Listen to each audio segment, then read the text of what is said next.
Bien, bonjour à tous et bienvenue à notre webinaire Québec Océan.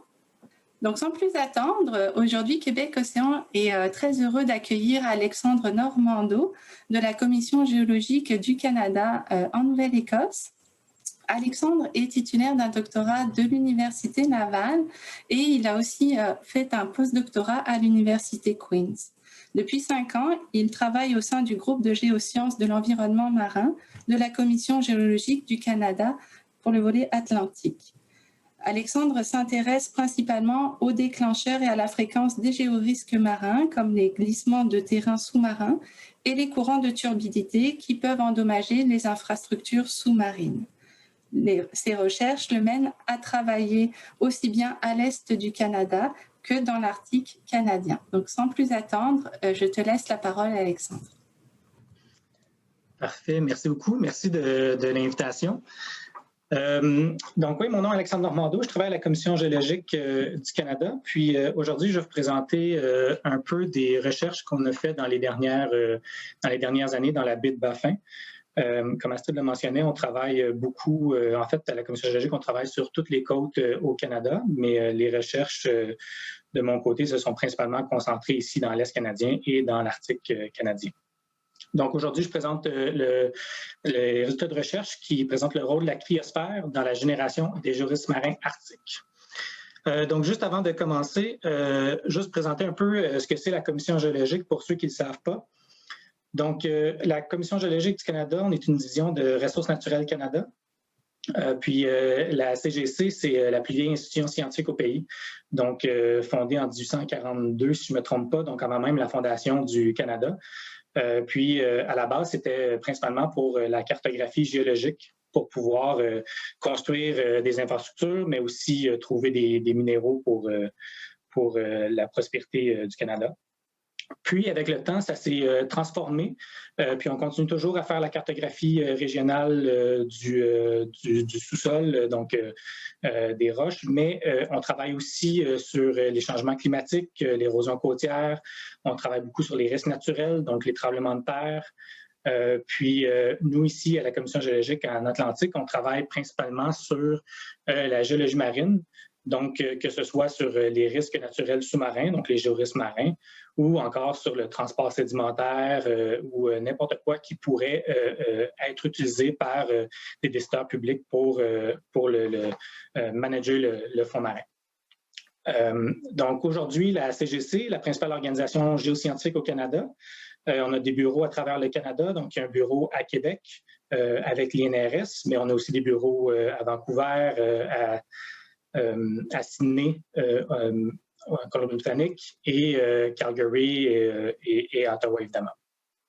Puis nous, en Atlantique, on est situé à l'Institut océanographique de Bedford. Pour ceux qui ne connaissent pas, l'Institut océanographique de Bedford, c'est le plus grand institut océanographique au Canada. C'est l'image qu'on peut voir ici en arrière. Puis, on rassemble en fait plusieurs départemements fédéraux qui travaillent en sciences marines. Donc, il y a évidemment Pêche et Océan Canada, qui constitue l'essentiel des gens qui sont à l'Institut océanographique. Puis à l'intérieur de ça, il y a tout le côté science, mais aussi policy, il y a aussi le côté Service hydrographique du Canada, la garde côtière. Donc, tout ce monde-là travaille dans le même département, ce qui permet d'avoir beaucoup de collaboration entre les différents départements pour des missions océanographiques au large dans l'Est du Canada ou dans l'Arctique canadien.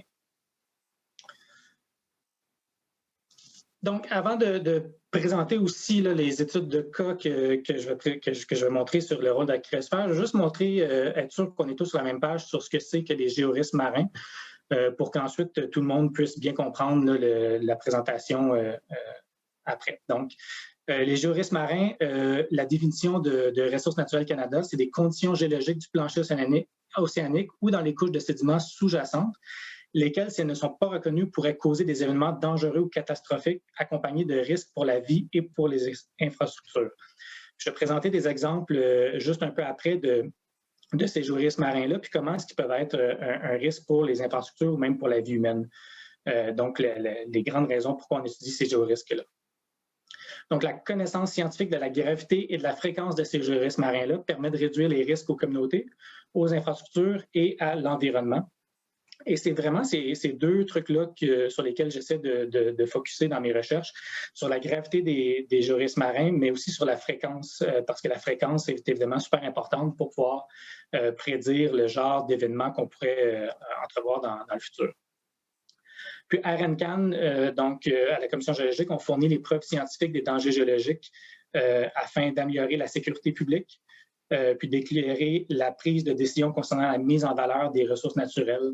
Puis ça s'applique non seulement à l'exploration offshore, mais évidemment aussi, il y a de plus en plus de discussions pour mettre des éoliennes, pour mettre des marémotrices, pour l'énergie marémotrice. Donc, c'est important de connaître la géologie du fond marin avant d'installer ces infrastructures-là sur le fond marin.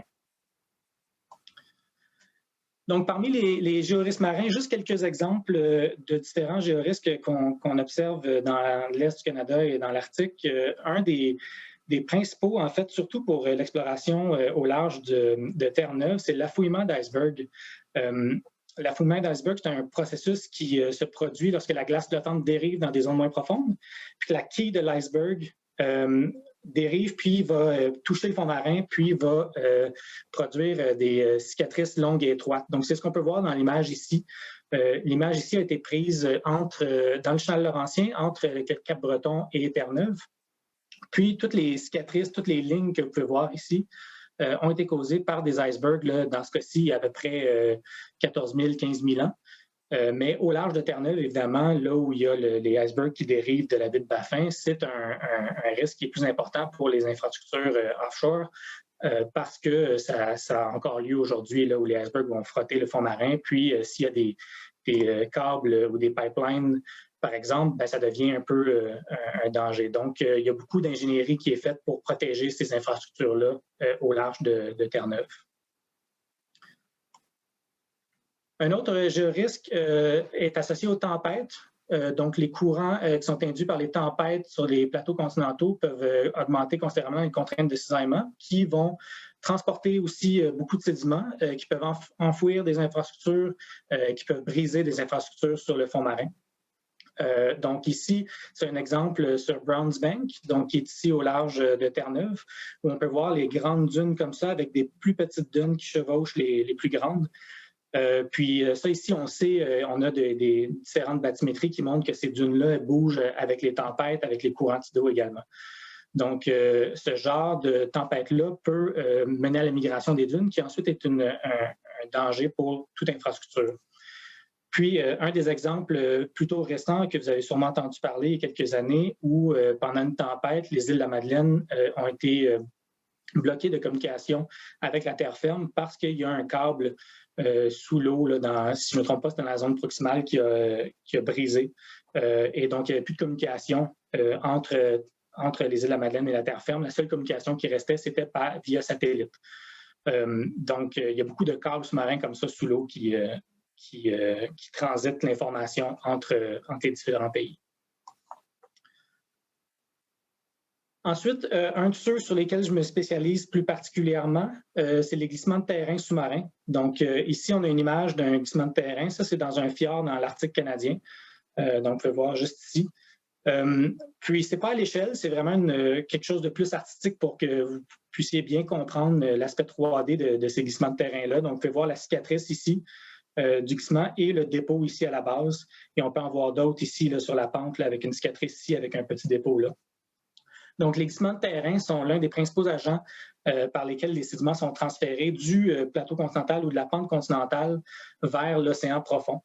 Les sédiments qui sont apportés vers la pente continentale proviennent souvent des rivières de la Terre, mais aussi des courants sur le plateau continental qui peuvent apporter ces sédiments-là sur la pente continentale. Puis ensuite, lors de tremblements de terre ou pendant des tempêtes, pendant des crues dans certains cas, ou même des fois juste parce que la pente est plus abrupte puis on a une accumulation sédimentaire importante, il y a des glissements de terrain qui sont déclenchés et qui peuvent s'étendre sur des centaines de kilomètres là, vers le bas de pente. Donc, évidemment, ces glissements de terrain-là, quand ils se produisent, ils sont assez dévastateurs là, pour tout ce qu'il y a sur leur parcours. Un autre type de géorisque sur lesquels je me concentre particulièrement, c'est les courants de turbidité. C'est très similaire aux glissements de terrain.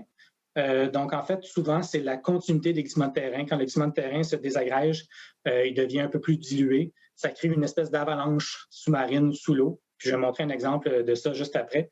Puis ces avalanches sous-marines-là se produisent relativement fréquemment, dépendant des régions, et peuvent créer des chenaux profonds dans le plancher océanique. Donc, ici, c'est un exemple à Pointe-des-Monts, donc dans le Saint-Laurent, où on peut voir là, la côte ici. Puis, juste au large, il y a une bonne pente où des courants de surdité sont générés pendant les tempêtes. Donc, avec des gens qui sont sur l'appel, Jean-Carlos, Daniel Bourgault, avec Kurt Neumeyer et d'autres, et plusieurs autres, on travaille sur les courants de surdité dans cette région-là actuellement. Et on a aussi travaillé dans le passé, là, même avec, je pense qu'il y a des gens aussi sur l'appel qui ont déployé des AUV dans ce système-là pour voir la morphologie à haute précision de ce système-là. Puis, on travaille sur ces systèmes-là parce qu'on sait qu'ils sont actifs, parce qu'on sait qu'il y a des courants de surdité qui se produisent relativement régulièrement, quelques fois par année dans ce cas-ci. Mais la plupart de ces courants de surdité-là, de ces avalanches sous-marines, se produisent au large des rivières pendant les crues printanières et dans certains cas aussi, comme ici dans les tempêtes ou pendant des tremblements de terre. Et juste pour vous montrer un exemple, j'ai mis le lien YouTube ici, puis je pourrais partager à la fin de la présentation dans le chat box les liens vidéo. Juste montrer qu'est-ce qui se passe sous l'eau pendant un tremblement de terre. Donc, pendant un tremblement de terre, par exemple, ici au Québec, il y a une bonne zone sismique, mais surtout dans l'Ouest, on sait c'est quoi les conséquences sur le milieu terrestre, parce qu'on sait que ça génère des glissements de terrain, il y a des infrastructures, des bâtiments qui sont brisés. Mais sous l'eau, il y a aussi beaucoup de choses qui se produisent. Puis, il y a des plongeurs ici, il y a plusieurs années, qui étaient sous l'eau pendant un tremblement de terre, et on peut voir l'effet que ça a. Donc, je vais jouer la vidéo ici, puis on va pouvoir regarder ça. Donc, c'est assez calme au début, puis vous pouvez voir ensuite que les roches puis les sédiments se mettent à bouger et se remettent en suspension. Donc, ça, c'est un tremblement de terre, là, si je ne me trompe pas, c'était magnitude de 5,5 ou 6. Et je pense que c'était au Japon, cet événement-là. On pourra voir là, dans la vidéo, pour aller voir, l'écouter au complet. Mais on peut voir donc que pendant ce tremblement de terre-là, il y a beaucoup de sédiments qui est remis en suspension. Dans ce cas-ci, ça n'a pas généré de glissement de terrain. Peut-être pas non plus de courant de surdité, ça dépend de la pente. Mais évidemment, quand on voit ça, on sait que ça peut générer donc des grands mouvements de sédiments dans le fond de l'eau et affecter ce qui se passe sur le fond marin. Donc ça, c'est un exemple juste pendant un tremblement de terre de ce qui se passe sous l'eau. Un autre exemple, je vais juste faire pause ici, c'est donc pendant une grande crue, dans ce cas-ci, c'était dans la mer Rouge, une grande crue qui est arrivée et puis qui est transportée, les rivières ont transporté énormément de sédiments en suspension, et il y a des plongeurs qui sont allés sous l'eau et qui ont filmé l'effet d'une crue comme ça sur ce qui se passait sous l'eau. Donc, je vais peser sur play ici et on va pouvoir regarder donc un courant de turbidité en action, un vrai courant de turbidité et non juste quelque chose qui est cartographié ou inféré. Donc, vous pouvez voir ici, là, ça ressemble énormément à une avalanche de neige. Évidemment, ça ici, c'est juste la partie superficielle. Donc, c'est la partie vraiment qui est en surface du courant de turbidité. Donc, c'est juste des sédiments en suspension. Donc, on peut voir les plongeurs ici là, qui jouent en surface. Ça a l'air assez inoffensif comme événement. Mais évidemment, puis on peut les voir là, justement qui plongent dans le courant de turbidité et qui remontent. Donc, on dirait que ce n'est pas vraiment dangereux quand on regarde ça, mais c'est comme une avalanche de neige. Hein? Si on volait au-dessus d'une avalanche de neige, il y a juste la neige en suspension qui n'est pas très dangereuse en soi. Mais si on est à la base, sur la montagne, et l'avalanche de neige nous prend, ben là, il y a des grands risques pour notre vie, évidemment. Ben, c'est la même chose pour les courants de turbidité. C'est ce qui se passe à la base qui est vraiment dangereux. Ce qui est en surface, c'est juste la turbulence de surface avec les sédiments qui sont mis en suspension. Donc ça, c'est le genre d'événement qu'on essaie d'étudier principalement dans l'Arctique et dans l'Est canadien.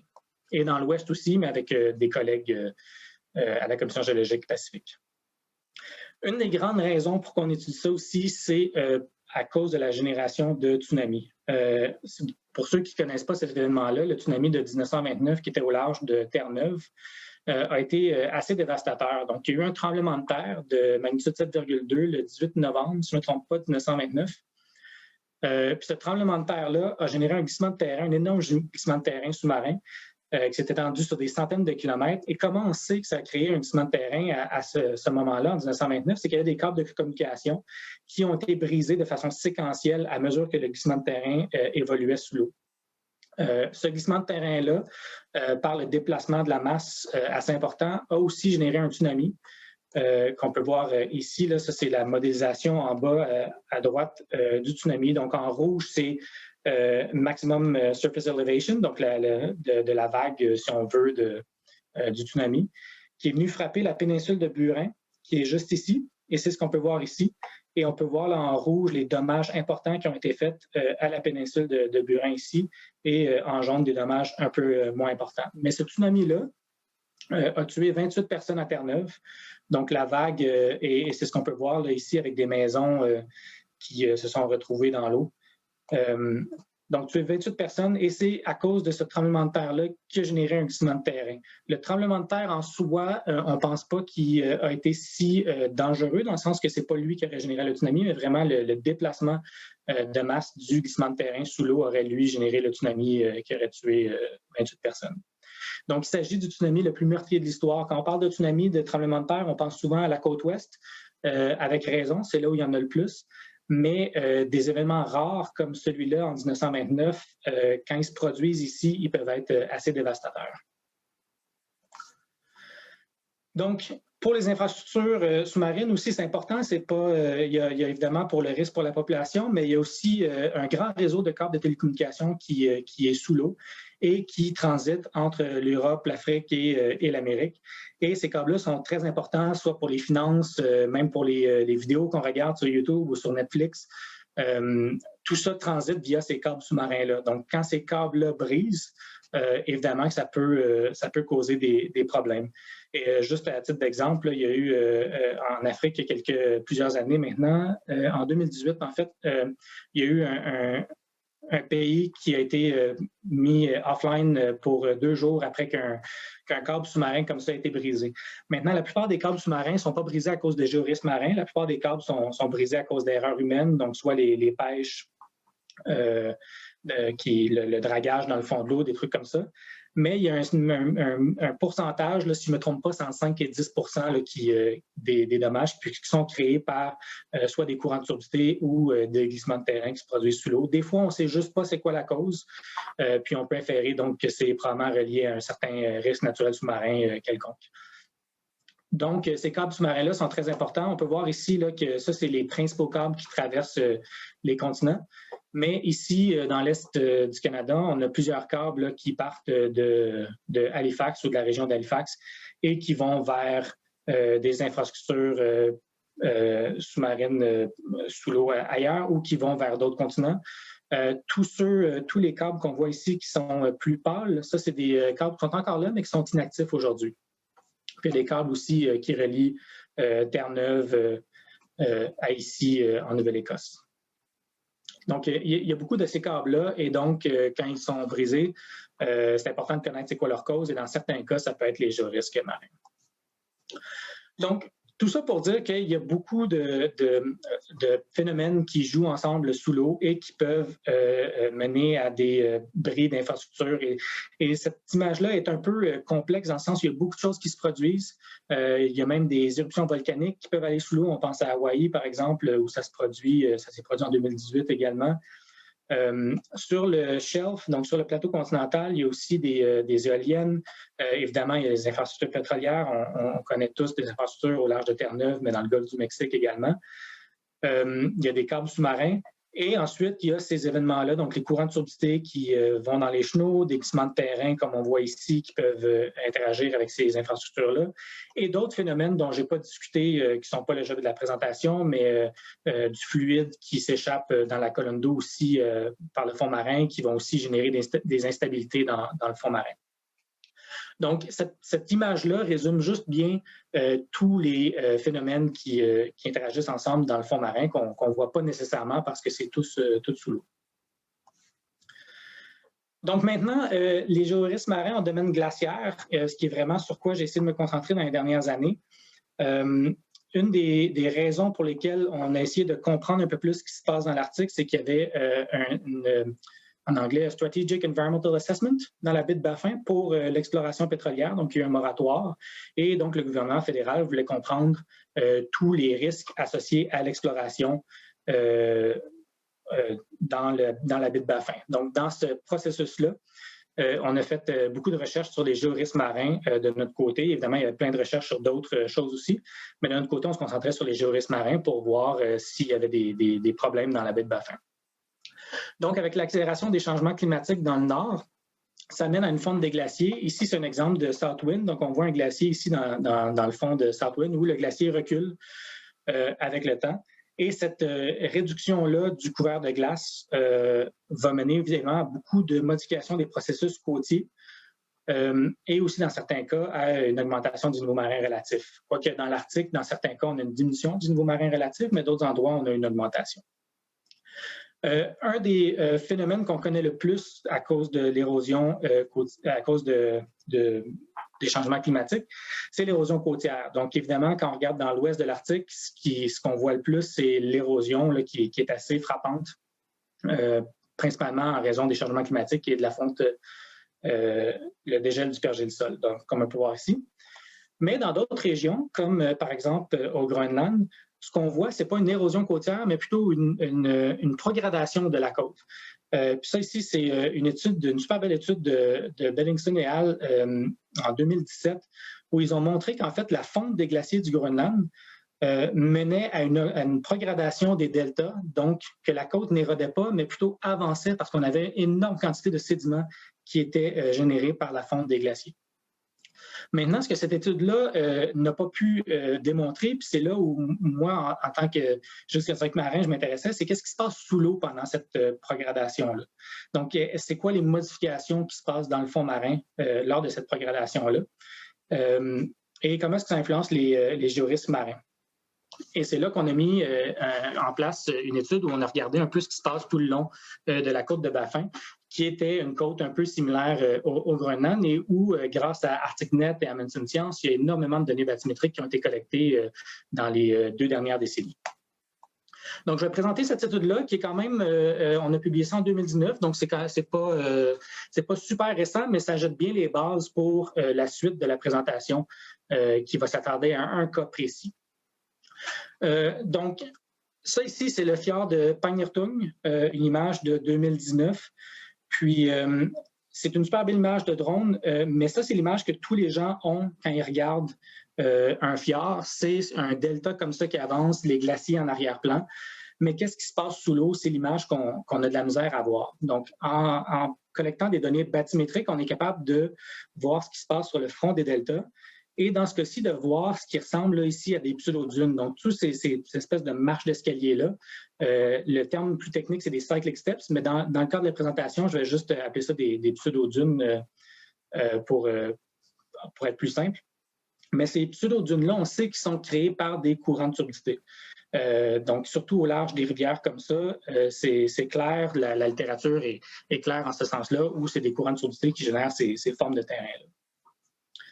Donc, ce qu'on a fait dans premier lieu, on a essayé de regarder dans tous les fjords où on avait une cartographie dans la baie de Baffin, si on voyait ces formes de terrain-là, ces pseudo-dunes-là, et dans certains cas, on n'en voyait pas. Donc, par exemple, ici à gauche, on voit un delta. Là, évidemment, l'image satellite est un peu moins bonne en arrière, mais on peut voir la côte ici avec un delta qui avance là. Et sur la pente, on peut voir que c'est assez smooth. Donc, il n'y a pas de forme de terrain, il n'y a pas de pseudo-dune. Donc, ce qui démontre qu'il n'y a probablement pas de courants de turbidité qui sont générés sur ce delta-là. Par contre, sur des fjords comme Pangnirtung ici, on peut voir ces pseudo-dunes-là qui sont vraiment omniprésentes sur le front deltaïque. Et donc, dans ce cas-ci, on sait que ça veut dire qu'il y a des courants de turbidité. On ne sait pas à quelle fréquence, donc on ne sait pas si c'est une fois aux 10 ans ou une fois par jour, mais on sait que ça se produit, donc que ça peut présenter un risque si jamais il y avait des infrastructures ou quoi que ce soit qui étaient mises en place. Pour être sûr de notre coup, donc pour être sûr que ces dunes-là, ces pseudo-dunes-là, ce n'est pas des formes héritées qui sont vieilles ou quoi que ce soit, on a la chance d'avoir des données bathymétriques là, qui ont été prises par un collègue, John Hughes Clark, du Ocean Mapping Group dans le temps. Il est maintenant rendu à University of New Hampshire, mais il avait pris des données en 2006-2008 sur certains de ces deltas qui étaient répétés. Donc, 2 fois et ça nous permettait de voir s'il y avait des changements morphologiques du fond marin. Donc, ici, on regarde un exemple de Oliver Sound, qui est au nord ici de la ville de Baffin, de l'île de Baffin plutôt. Et on regarde cet endroit-ci ici où on voit un glacier là, qui arrive et donc un delta qui prograde comme ça. Et ça, c'est les données de 2006 qu'on peut voir ici. Donc, en rouge, on a un peu profond, en bleu, on est plus profond. Et on peut voir ces pseudo-dunes-là ici.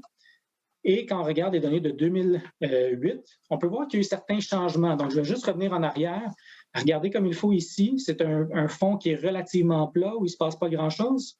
Puis si on regarde les données de 2008, il y a des dunes sous-marines maintenant qui sont présentes, qui se sont créées entre 2006 et 2008. Donc ça veut dire qu'il y a eu au moins un événement entre ces deux années-là, donc au moins un courant de turbidité, probablement plus, mais on ne le sait pas parce qu'on ne monitorait pas évidemment le courant de turbidité.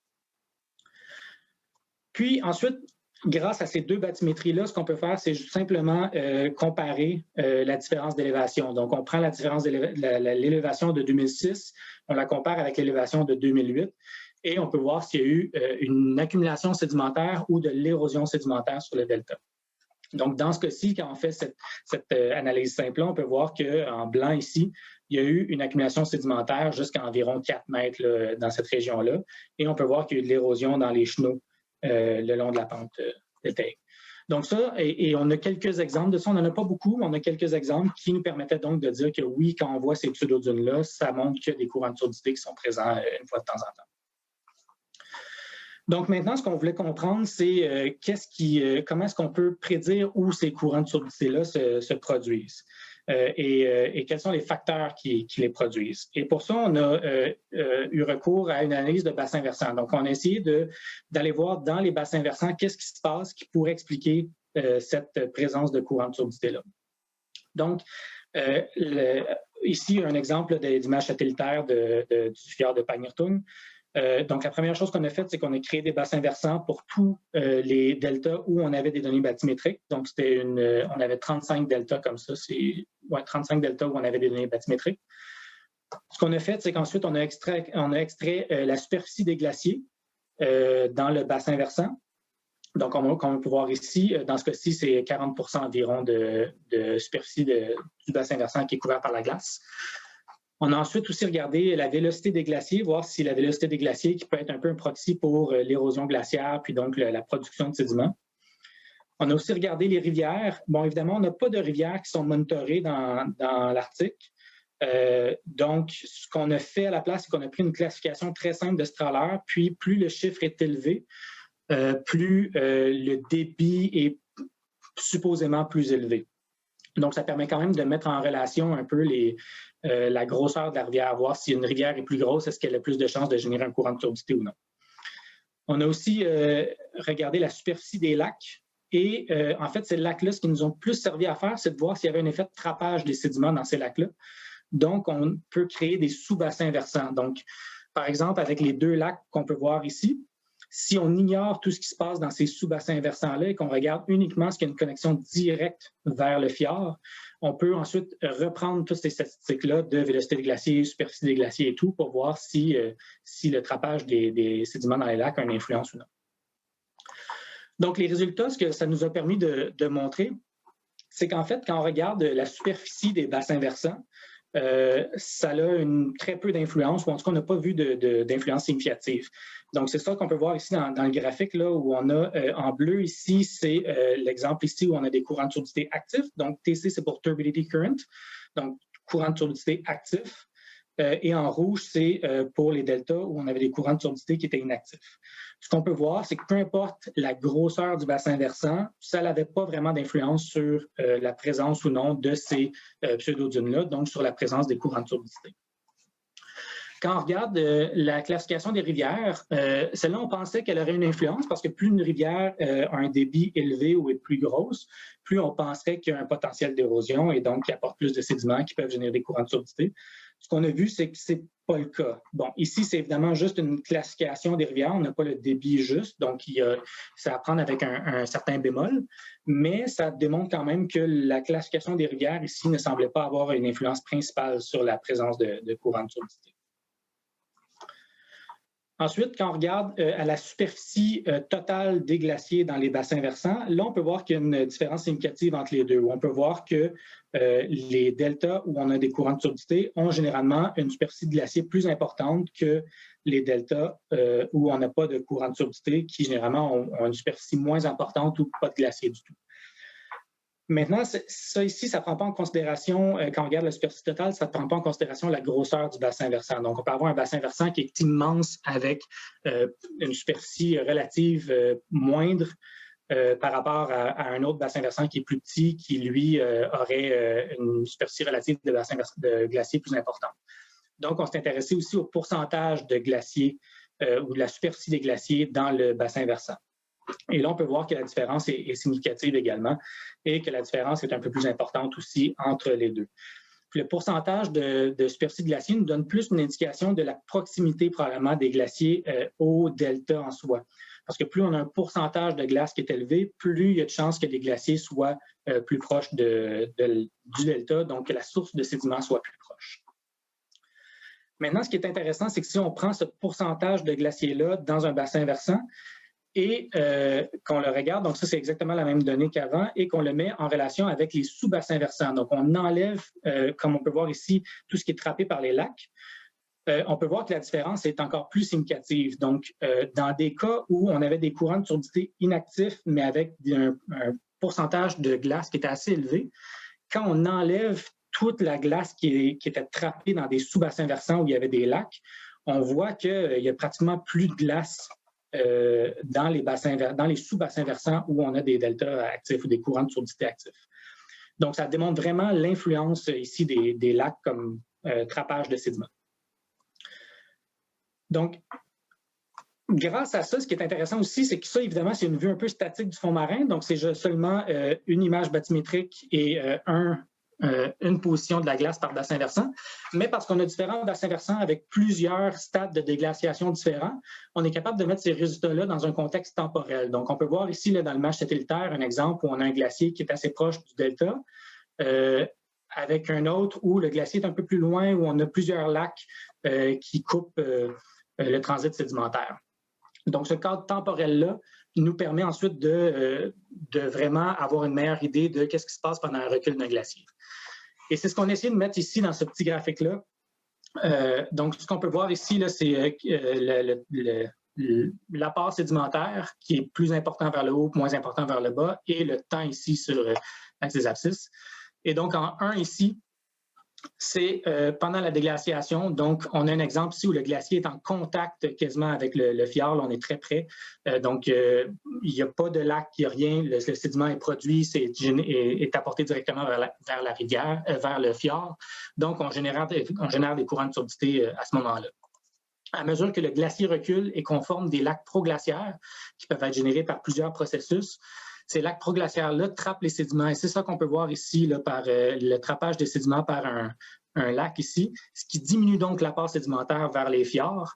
Et donc, on n'a plus de courant de turbidité à ce moment-là dans le fjord. Et c'est ça qu'on peut voir ici. Là, on peut voir le grand delta ici qui se forme dans un lac au lieu de se former dans le fjord. Donc, là, on n'a plus de courant de turbidité dans le fjord.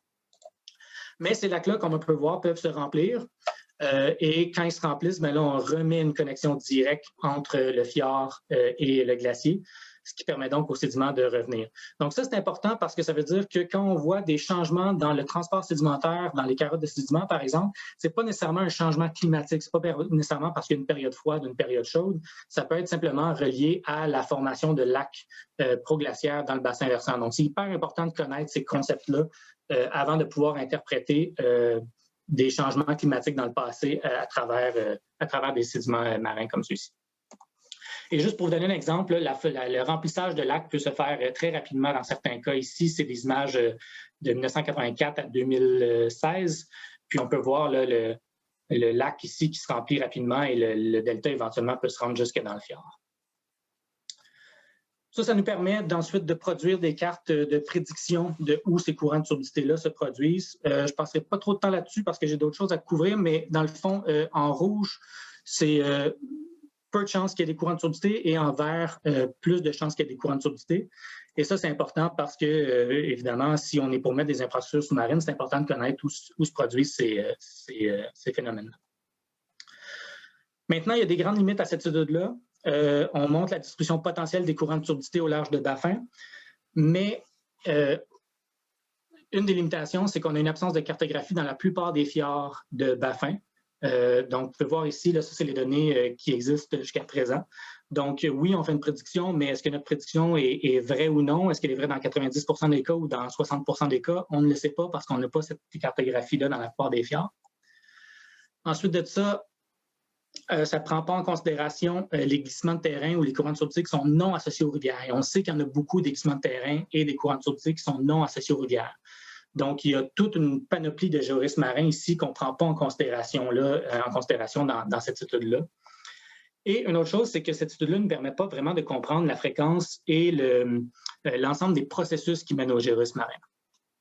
Donc, c'est vraiment juste une vue statique du fond marin qu'on a et sans avoir, comme on a sur Terre, là, ces images satellites-là ici, comme on peut voir, là, les glaciers qui reculent à chaque année. On n'a pas cette vue-là du fond marin, ce qui limite beaucoup nos interprétations sur la fréquence de ces géorisques.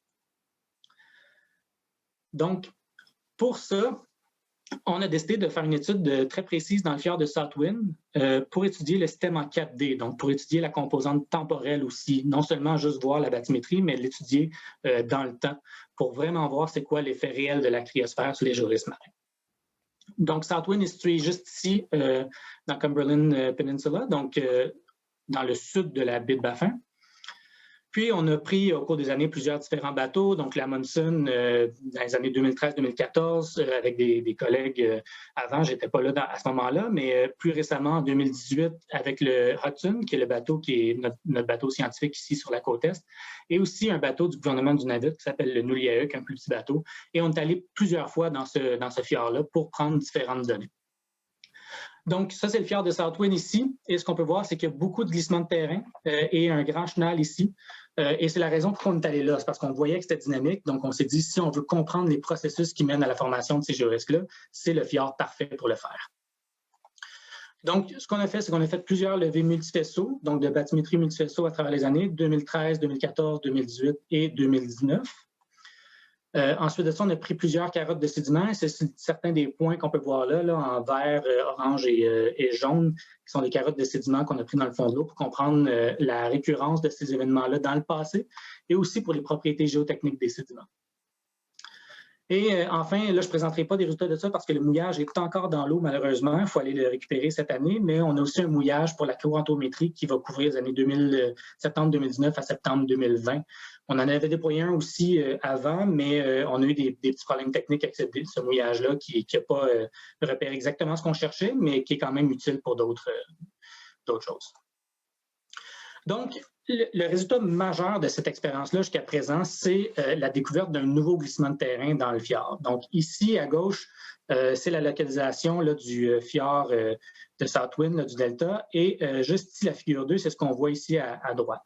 Et ça, c'est des données de 2013 où on peut voir que le fond marin est relativement smooth. Il ne se passe pas grand-chose à ce moment-là. Et en 2019, quand on regarde les données bathymétriques, on peut voir ce nouveau glissement de terrain-là avec la cicatrice juste ici. Donc, avant et après, on peut voir ce nouveau glissement-là. Et avec cette différence d'élévation-là que j'ai présentée précédemment, on peut voir les zones d'érosion ici et les zones d'accumulation en noir ici. Donc, qui montrent vraiment qu'on a un nouveau glissement entre 2013 et 2019. Maintenant, en 2018, on avait aussi des données bathymétriques, mais malheureusement, il n'y avait pas aussi proche de la côte, mais on peut quand même voir à la base ici que cette accumulation sédimentaire-là s'est produite en 2018-2019. Donc, ce nouveau glissement de terrain-là s'est produit quelque part en 2018 ou en 2019. Donc, évidemment, la première chose qu'on essaie de voir, c'est quoi les facteurs de déclenchement de ces glissements de terrain-là. Les choses qui nous sont venues en tête immédiatement, c'est les tremblements de terre. C'est l'excuse facile à chaque fois qu'on voit un glissement de terrain. Dans ce cas-ci, il n'y avait pas de tremblement de terre qui s'était produit en 2018-2019 qui était significatif. Les vagues de tempête aussi, qu'on peut penser. Dans ce cas-ci, le glissement de terrain, la tête du glissement de terrain est environ 30 mètres de profondeur. Puis, on est dans un fjord où le maximum de hauteur de vague est très limité, là, à environ 2 mètres et moins. Donc, très peu probable que ce soit des vagues de tempête. Et un autre qui est souvent mis de l'avant, c'est la progradation de delta. Dans ce cas-ci, comme on a la bathymétrie répétée, on peut voir qu'il n'y a pas eu de progradation à cet endroit-là du delta. C'est vraiment limité ici. Donc, tous les déclencheurs qu'on connaît n'étaient pas applicables à ce glissement de terrain-là. Mais ce qu'on a vu qui était vraiment intéressant, c'est qu'on avait à la tête de ce glissement de terrain-là, donc ça, c'est une vue en oblique, où on voit le glissement ici, on peut voir des cicatrices d'iceberg, donc c'est des iceberg pits, et on peut même en voir un ici sur la cicatrice du glissement de terrain. Donc là, on a commencé à se demander si les icebergs pouvaient générer des glissements de terrain. Et quand on regarde les données de 2013, on peut voir qu'à cet endroit-là, il n'y avait pas de cicatrices d'iceberg en 2013. Et en 2019, on peut voir de nouvelles cicatrices d'iceberg ici qui sont associées à ce glissement de terrain-là. Alors, même chose quand on regarde la différence d'élévation, on peut voir qu'on a bel et bien des nouvelles cicatrices d'iceberg à la tête du glissement de terrain. Donc, ensuite, on est allé voir les images satellitaires. On s'est dit, est-ce qu'on est capable de repérer le iceberg qui se serait effondré à cet endroit-là? Et ici, on a les images donc, de 2018. Et on peut voir que le 27 août 2018, il y a un iceberg qui est rentré et qui est venu s'échouer juste ici, exactement à l'endroit où on a notre glissement de terrain. Ce qui est encore plus intéressant, c'est que le 27 août 2018, on peut voir l'iceberg qui rentre dans le fjord, mais on était aussi en mission avec le CCJS Hudson dans le fjord à ce moment-là, quand cet iceberg précis-là est rentré dans le fjord. Et on l'a en photo à plusieurs reprises, là, où on peut voir le CCJS Hudson ici avec l'iceberg en arrière. Donc, c'est ce iceberg-là qui est allé s'échouer exactement à l'endroit où on a le glissement de terrain. Si on regarde les données plus en profondeur, ici, on peut voir les images satellitaires où on voit ici là, le iceberg. Ça, c'est les images bathymétriques. On peut voir le glissement de terrain de 2018 avec un peu de transparence pour qu'on voit l'iceberg en dessous. Donc, le 4 septembre 2018, on peut voir que l'iceberg est juste en haut ici du glissement de terrain et pas nécessairement exactement à l'endroit où on a les cicatrices d'iceberg. Par contre, quand on regarde les données du 9 septembre 2018, on peut voir que l'iceberg a probablement roulé, capsizé en anglais, et que donc, qu'il a impacté et créé ces cicatrices d'iceberg-là et qui seraient même séparées en deux, là, comme on peut voir ici. Puis, ce iceberg-là est ensuite resté là pendant plusieurs semaines par la suite. Donc, si on résume la séquence d'événements ici, c'est qu'en 2018, au mois de juillet, on a les icebergs qui rentrent et qui sortent du fjord. Puis, le 27 août 2018, l'iceberg rentre dans le fjord. On est là avec le CCJS Hudson. L'iceberg s'échoue ici à l'endroit du fjord. Et si on regarde précisément à cet endroit-là, le 4 septembre ou entre le 4 et le 9, l'iceberg roule, impacte le fond marin et crée le glissement de terrain qu'on a observé ici. Ensuite, avec les données sédimentologiques qu'on a, on est capable de voir ou d'interpréter si les sédiments sont propices à ce genre de glissement de terrain-là via le mécanisme d'échouement d'iceberg, comme on peut voir. Et sans rentrer dans les détails, essentiellement, le FS ici, c'est le facteur de sécurité. Et ce qu'on peut voir, c'est que les sédiments à cet endroit-là, dans ce fjord-là, sont particulièrement propices au glissement de terrain. Donc, à mesure qu'on approche de la ligne rouge ici, ça veut dire qu'on s'approche de la susceptibilité des sédiments de glisser avec un facteur externe qui est minime. Donc, dans ce cas-ci, cette ligne-là nous montre principalement que les sédiments sont particulièrement propices à cet endroit-là, à ce genre de phénomène-là. Donc, j'accélère un petit peu ici, mais dans le fond, ce qu'on a pu démontrer avec cette étude-là, c'est qu'on peut avoir des glissements de terrain qui sont générés par la collision d'iceberg. Et c'est un phénomène qu'on ne connaissait pas avant qu'on puisse observer ça. Donc, on a des icebergs qui flottent dans l'océan. Le facteur de sécurité est supérieur à 1, donc ça veut dire que les sédiments sont stables. Quand les icebergs s'échouent, donc soit qu'ils s'échouent simplement par la marée descendante ou parce que les icebergs roulent, donc capsize, impactent le fond marin, ça diminue le facteur de sécurité en bas de 1 ou à 1 et ça génère ensuite donc des glissements de terrain. Donc, ce processus-là, c'est assez significatif parce que quand on regarde en Antarctique et dans l'Arctique, il y a énormément d'icebergs. Pour tous ceux qui sont allés dans la baie de Baffin ou ailleurs, il y a énormément d'icebergs qui se promènent, énormément d'icebergs qui s'échouent sur le fond marin. Puis, est-ce que dans ces régions-là, ça peut générer des glissements de terrain ou non?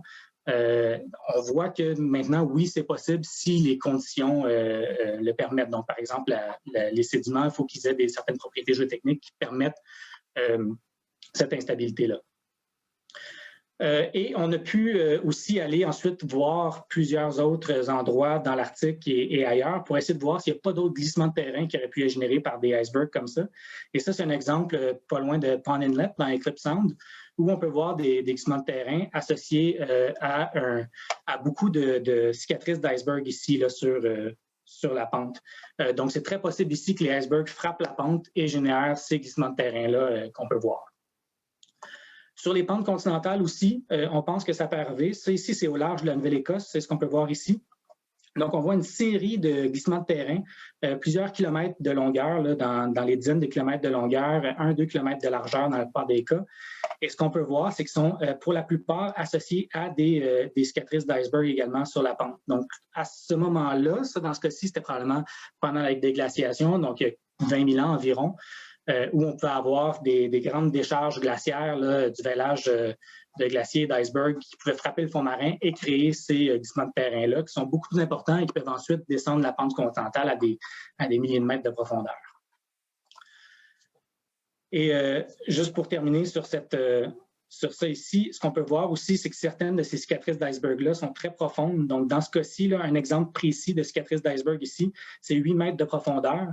Puis le glissement de terrain en soi est à peu près 10 mètres de profondeur. Donc, c'est entièrement possible que l'iceberg qui a généré la cicatrice qu'on voit ici à 8 mètres de profondeur ait généré ce glissement de terrain-là au large sur la pente continentale de la Nouvelle-Écosse dans ce cas-ci. Donc, en conclusion, les processus qui mènent au gélisme marin dans l'Arctique sont, dans la majorité des cas, très étroitement liés à la dynamique glaciaire et à la production de sédiments par les glaciers. Donc, les courants de turbidité au large des rivières, c'est parce qu'il y a des glaciers qui sont dans le bassin versant qui produisent énormément de sédiments et les rivières apportent ces sédiments-là directement au fjord.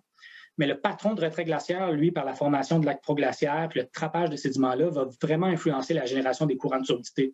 Et donc, ça, c'est important parce que, comme j'ai dit précédemment, si on prend des carottes de sédiments dans ces fjords-là, il faut être en mesure de comprendre qu'il y a des facteurs internes à la dynamique glaciaire qui peuvent mener au changement des propriétés physiques des sédiments dans les fjords. Ensuite, une des grandes découvertes, c'est cette découverte-là que les icebergs, lors des décharges glaciaires, augmentent le risque au glissement de terrain sous-marin.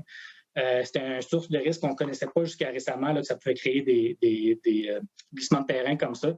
Et on peut même voir que ça produit probablement des glissements de terrain, même sur les pentes continentales, dans certains cas, quand il y a vraiment des énormes icebergs là, qui sont déchargés dans les océans. Donc, une des grandes questions sur lesquelles on travaille maintenant, c'est de voir est-ce que les icebergs sont l'un des principaux déclencheurs de glissements de terrain dans l'Arctique. Il y a plusieurs données bathymétriques qui montrent qu'il y a une relation assez étroite entre les cicatrices d'iceberg et les glissements de terrain. Par contre, c'est aussi que les glissements de terrain se produisent en zone peu profonde où les cicatrices d'iceberg aussi se produisent.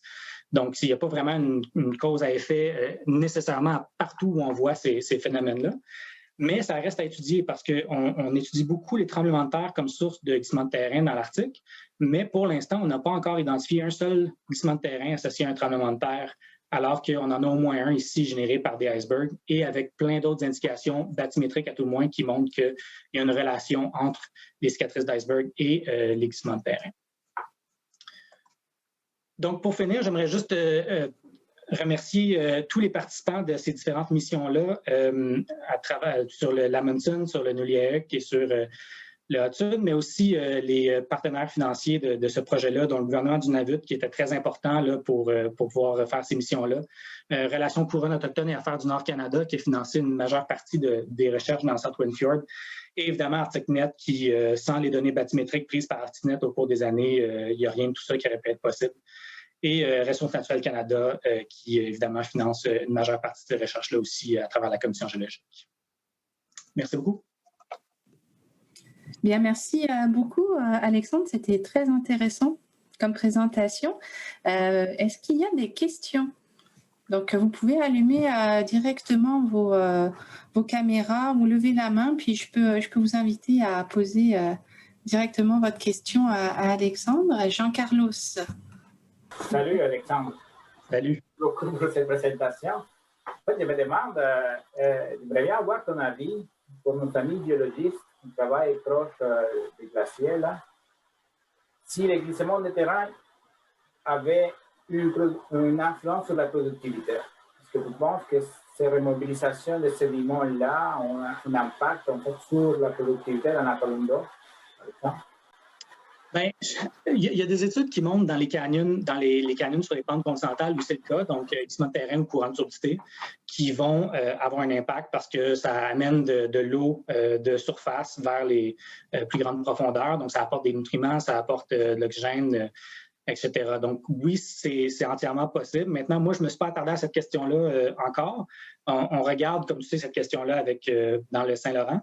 Mais dans l'Arctique, je pense que c'est une question qui mérite d'être regardée un peu plus attentivement. Donc, si on pouvait, en fait, si c'était possible de rajouter des trappes à sédiments sur certains de ces mouillages-là dans l'Arctique, je pense qu'on pourrait apporter une réponse dans ces filières spécifiques-là. Mais je pense que oui, selon ce qu'on peut voir par d'autres études qui ont été faites ailleurs, c'est entièrement possible. Bon, merci.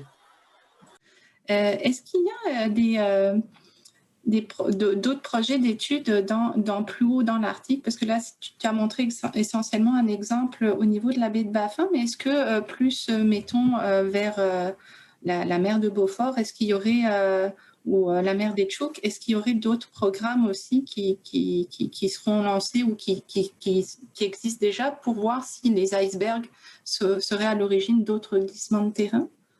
Donc, pas spécifiquement sur les icebergs comme déclencheurs de glissement de terrain dans la mer de Beaufort. Il y a différents programmes, par exemple, là, il y a un collègue ici, Ned King, aussi avec Mathieu Duchesne à la Commission géologique à Québec, qui ont des programmes sur le dégel du pergélisol sous-marin et l'effet du dégel du pergélisol sous-marin sur l'instabilité des pentes. Mais il n'y a pas rien sur les icebergs en soi, parce que ça, en fait, les icebergs, c'est une découverte très, très récente. Donc, évidemment, en ce moment, on se concentre principalement sur la baie de Baffin parce que c'est là où on voit le plus d'évidence, où c'est un phénomène qui pourrait, à tout le moins, être assez important. Dans la mer de Beaufort, il y a tellement d'autres processus qui se produisent, comme le dégel du pergélisol sous-marin, que je pense que ce serait beaucoup plus compliqué d'étudier cette question-là avec précision. Alors que dans la baie de Baffin, à cause des fjords puis des icebergs qui sont assez fréquents, c'est un peu plus facile, si on veut, de focusser sur cette question-là. Mais oui, en fait, la Commission géologique regarde un peu partout dans l'Arctique canadien sur les risques, sur les géorisques marins comme ça, mais pas nécessairement précisément sur les icebergs comme déclencheurs. Merci. Brigitte, tu avais une question? Oui, j'ai une question relativement au niveau de la mer. Est-ce que le réchauffement climatique, commencer le réchauffement climatique a induit la fonte des glaciers, un relèvement du niveau de la mer? Est-ce que ça peut provoquer des glissements de terrain? Oui, en fait, c'est plus à une échelle un peu plus longue généralement. Mais oui, il y a des études qui montrent principalement... En fait, c'est un peu mitigé. Dans la littérature, là, il y a des scientifiques qui discutent beaucoup de cette question-là.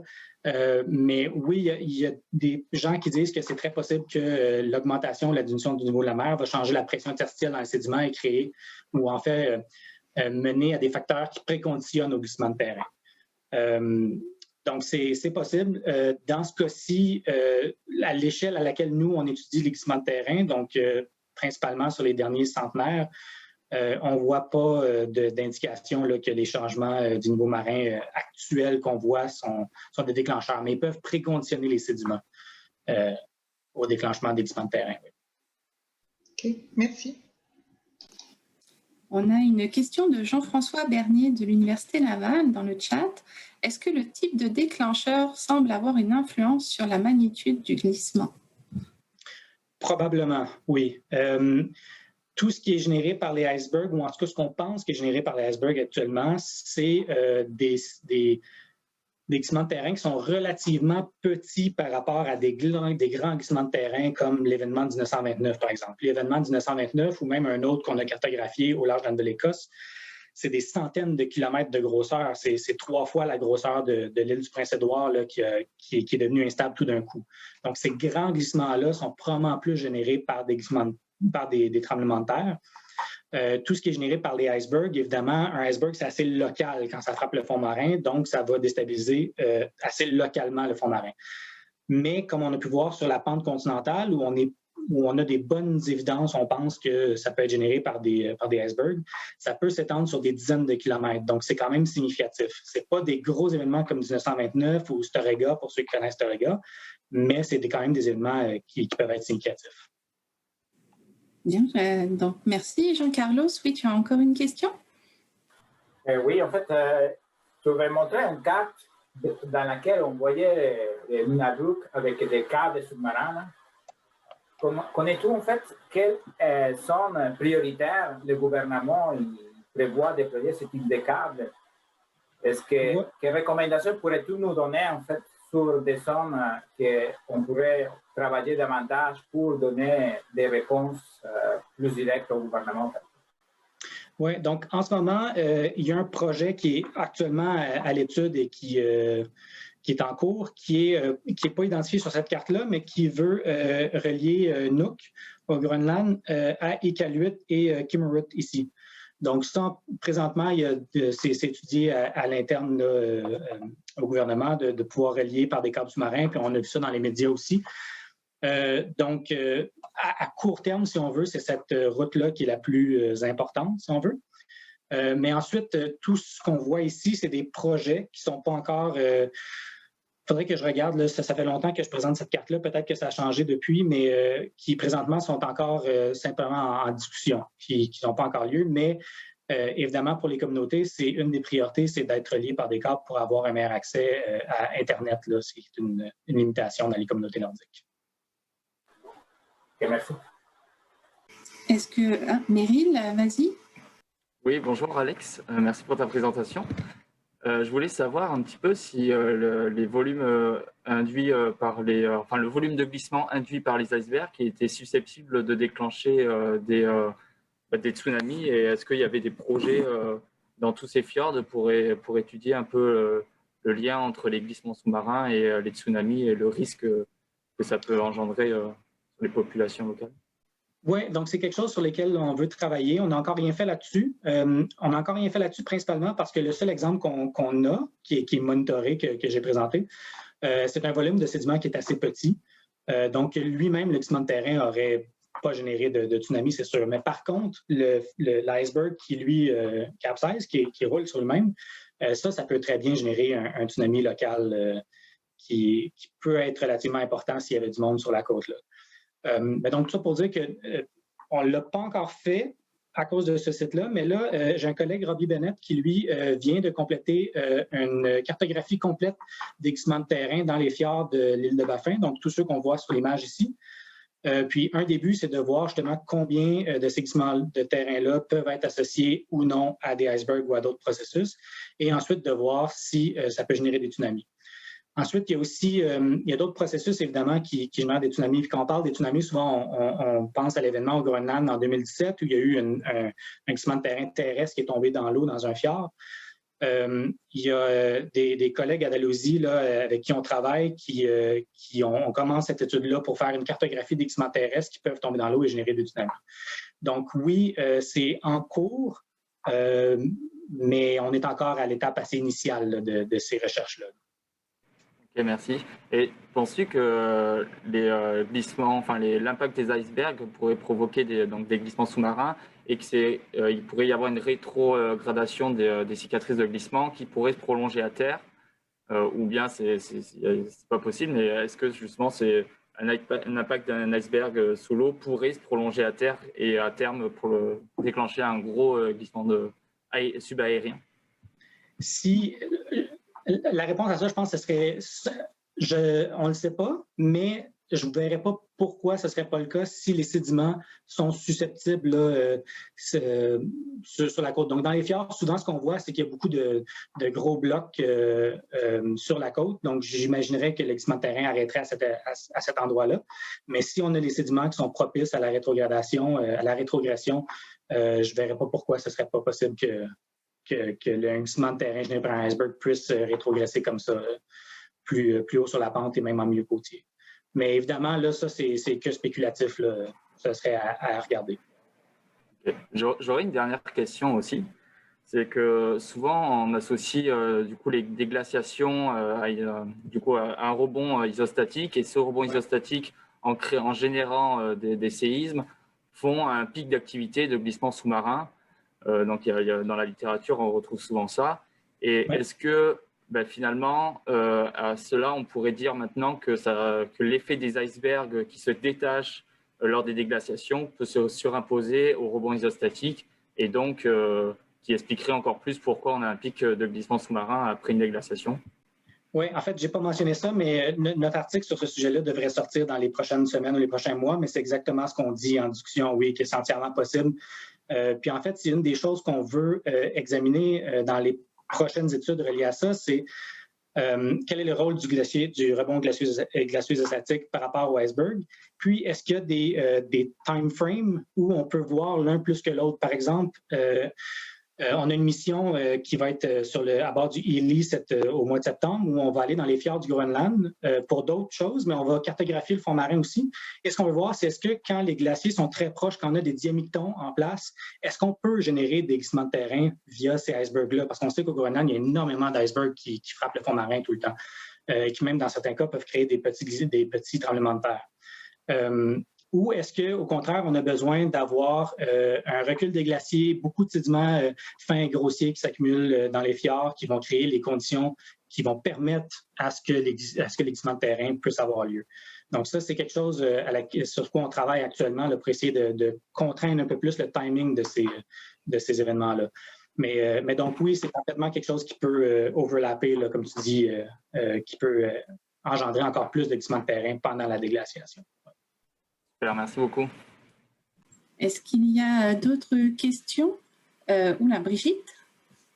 Oui, je voudrais savoir si dans le passé ou dans l'avenir, il y a des études couplées entre géologie et biologie qui ont été faites ou qui vont être faites. Donc, dans ces fjords-là, ce serait vraiment le fun de pouvoir faire ça. En fait, avec une collègue à Memorial University, on veut regarder les habitats benthiques, comme par exemple le glissement de terrain qui a eu lieu en 2018. Ça prend combien de temps avant qu'il y ait une reprise des habitats benthiques après un glissement de terrain? Donc, une collègue qui regarde un peu cet aspect-là. Puis, avec Jean-Carlos, Audrey Limoges et plusieurs autres collaborateurs, donc plusieurs sont en ligne aussi, on utilise Saint-Laurent pour coupler ça, la biologie avec ce genre d'événement-là, pour voir c'est quoi l'impact des remobilisations sédimentaires sur la productivité dans ce cas-ci, c'est dans le Saint-Laurent. Donc, dans le Saint-Laurent, évidemment, c'est plus facile parce que c'est à côté de chez nous, donc c'est facile de faire ce genre d'études-là de monitorage. Dans l'Arctique, c'est un peu plus compliqué, mais c'est quelque chose qu'on aimerait pouvoir faire. Et pour ça, évidemment, on a besoin de retourner fréquemment à ces endroits-là. Donc, c'est pour ça que des infrastructures comme Amundsen sont essentielles à la continuité de ces projets-là.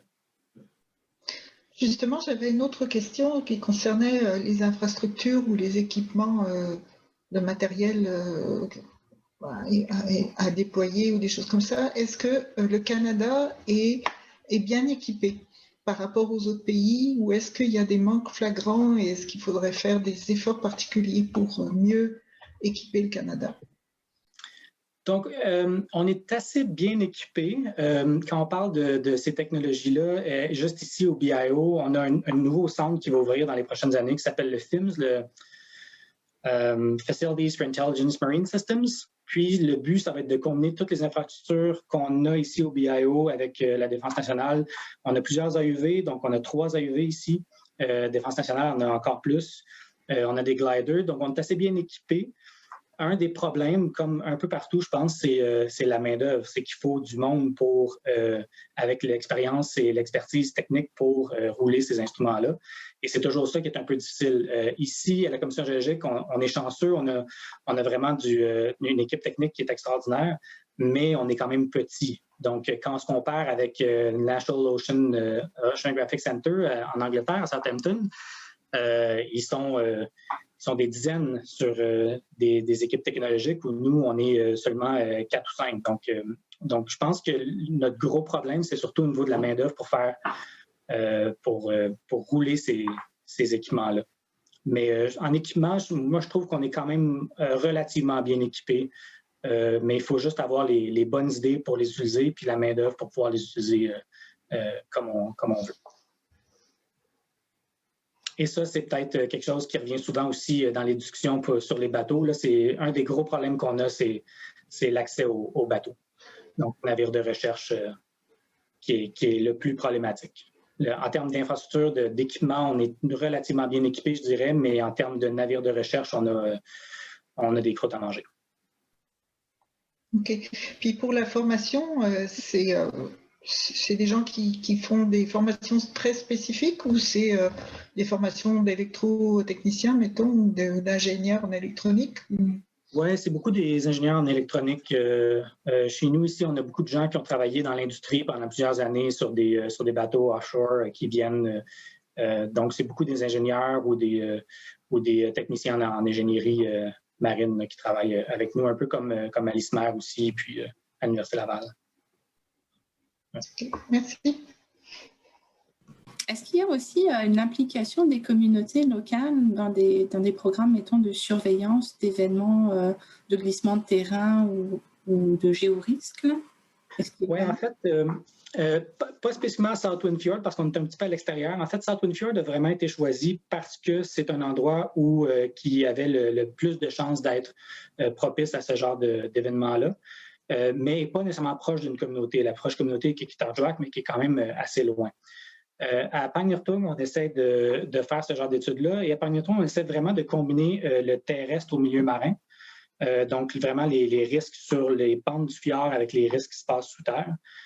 Puis là, évidemment, avec la COVID, ça a été beaucoup plus compliqué en fait, on n'a pas pu retourner dans les communautés, mais là, on est rendu vraiment à l'étape où il faut qu'on discute parce qu'on voit plein de choses qui les communautés ont déjà vues, qui nous ont déjà mentionnées, mais là, il faut vraiment mettre ça sur papier, là, cette expertise-là qu'ils ont. Donc oui, c'est sûr que la COVID, en ce moment, ralentit un peu tout ça, mais oui, les communautés sont intégrées dans ces recherches-là. Bien, merci. Si personne n'a d'autres questions, on va libérer Alexandre pour qu'il aille manger. Puis encore merci beaucoup pour cette présentation. C'était vraiment très, très intéressant.